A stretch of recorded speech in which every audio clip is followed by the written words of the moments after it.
What's up, everyone? My name is Mick. Welcome to Mick Thinks Tiny, your source for all things related to tiny homes.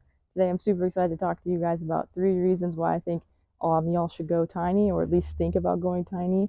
These are 3 things that have kind of stood out to me, especially with some of the changes in the housing market. So I'm excited to jump right in and talk to you about these things.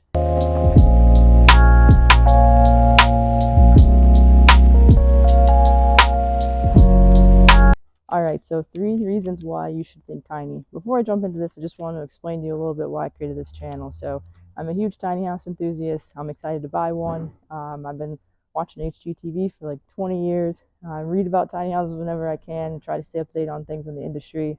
And the reason why I started to make this channel is because I actually decided a few weeks ago that I want to create my own tiny house company. And I want to use this channel here on YouTube to sort of document that process and sort of like go through the entire thing, like creating ideas for designs, designing the business plan, everything, and sort of like go through all that with you guys and show you that whole process, even down to like submitting the paperwork, coming up with logos, names, all that stuff. So I'm excited to have all of you here with me on this journey.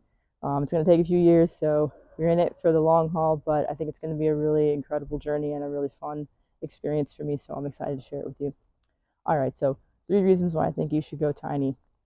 The 3 reasons why I think you should go tiny are: the housing market is changing. That's the big one. That's first and foremost. Affordability. Tiny houses are really affordable, so I'll talk about that a little bit. And then the last reason is freedom and creativity that sort of thinking about tiny houses and going tiny provides. So when we're talking about the housing market, we're talking about some of the changes over the past year. There's been some pretty significant changes over the past year between 2024 and 2023, and even 2022. And then we're also talking about changes over the past like 10 years. So right now, if you're looking at like Q4, the end of 2023, even into early 2024, which we're at right now, the average home price in the United States hovers around $350,000. The median home price, which is if you take all the houses and you line them all up, kind of split them down the middle, hovers around $400,000. So it's about $412,000. This is huge. It's a big jump over the past year or so.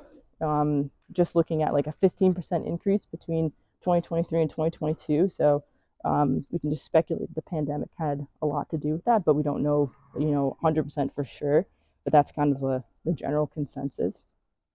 The big thing about this and how it sort of shakes down is when we're thinking about interest rates and your mortgage. So if you think about the house price itself, you want to buy a house for $350K, you have to think about your down payment, you have to think about the interest rate and how that's going to affect your 15 or 30-year mortgage, and then you have to think about your payment. So what I've found online when doing research on this topic is that currently, with the current average and median home prices, the typical American family, like one or two individual household, would have to make $115,000 a year to qualify within that 400, high threes, low $400,000 price range.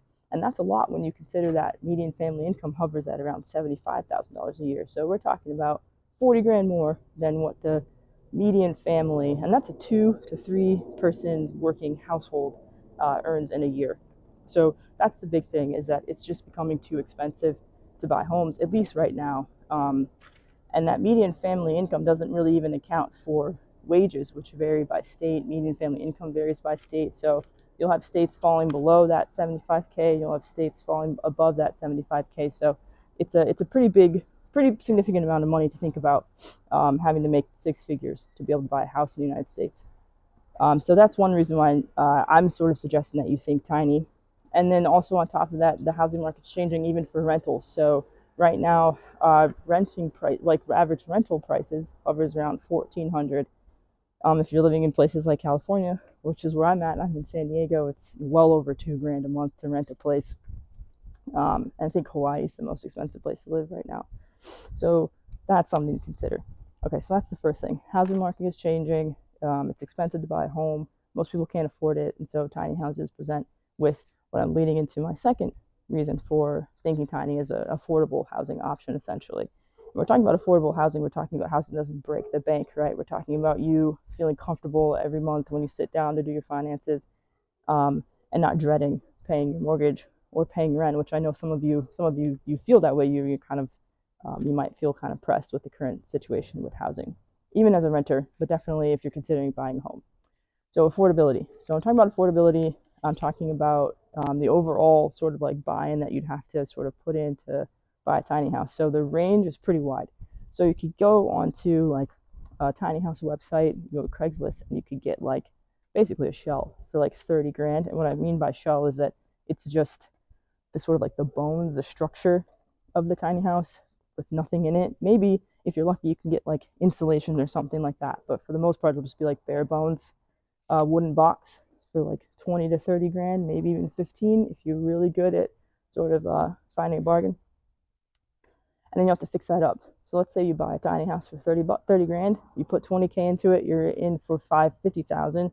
You could pay it in cash, or you could get a small private loan. The industry is doing a lot better now with trying to find financing. A lot of companies will have financing options for you. A little higher interest rates, so I'm not going to sugarcoat that there. You might pay, that 7 to 8 or even 9% on your interest rate for a tiny house loan. But then you're only out 30 grand for the loan. Maybe you have 20K that you can invest in terms of like putting money into it. And that's going to be much cheaper than even renting in terms of your monthly payment. And then you might have to find a place to put it on if you don't have your own land. So maybe you're out a couple $100 a month or $1,000 a month. And then your maintenance costs and like your utilities are going to be much cheaper than if you buy a home. So that's on the lower end. The range for tiny houses in terms of what I've seen, and this is from like, used when you buy a shell to brand new from a builder, is anywhere between 30 grand and $150,000.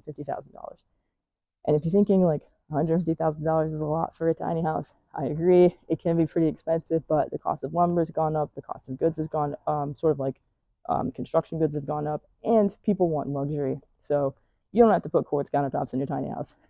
You could put granite in.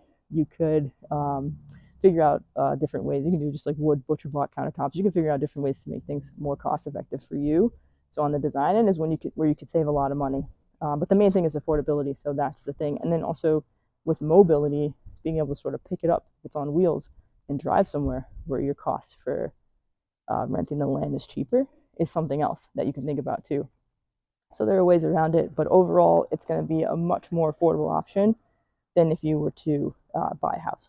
Okay, so that's the second reason why I think you should go tiny. The third reason why I think you should go tiny is because of freedom and creativity. So when I'm talking about freedom and creativity, I'm talking about the freedom to pick up your house and go wherever you want to go. I'm talking about the freedom to design your house. There's some really awesome software out there that you can use to just design it on your own. So I will talk about that in another video. I'll actually go over different tiny house design softwares. I'm super excited about that. I'm a little bit of a design nerd at this point with some of the research that I've done just on my own. Okay, so there's that side of it. You can customize it, and you can customize it to your liking. If we're going back to that luxury topic, maybe you're kind of down, you're feeling kind of bummed because you can't afford a brand new construction home. But you can put quartz countertops in your tiny house if you want. You can get like really expensive fixtures if you want, really high-end appliances. So I think the ability to just sort of like customize it and be creative. You could buy a bus if you wanted to. You could buy something. You could buy anything you want and kind of flip it and turn it into something that's really your own. So I think the level of personalization you can add to it for the price is unmatched. So that's kind of why I would say that it offers a lot of freedom and creativity compared to if you buy a house, because you're probably going to have to buy a house that's pre-existing.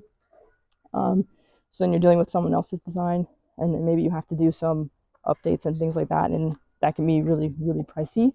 That goes without saying that when you renovate a home, like 1,000 square feet, 2,000 square feet, it's going to be pretty pricey. But yeah, so that's it. Those are the three reasons why I think you should go tiny, because the housing market's changing, whether we like it or not, because it's affordable, and because it allows you to be creative and just feel a sense of freedom and pride and ownership in a different way than when you buy a house, which is kind of stuck fixed to the land. So yeah, so in the next video, I'm going to talk a little bit about just sort of like breaking this down a little bit more. We're going to talk about specific types of tiny houses. So please, as always, do hit that subscribe button, tap that little bell so that you get notified. I have new videos uploaded every week. I'm super excited to, again, go on this journey with you all. And if you have anything you want to see, please don't be afraid to drop it down in the comments. I want to hear from you all. I want to make sure that the content that I create is fun and exciting for myself, but also for you.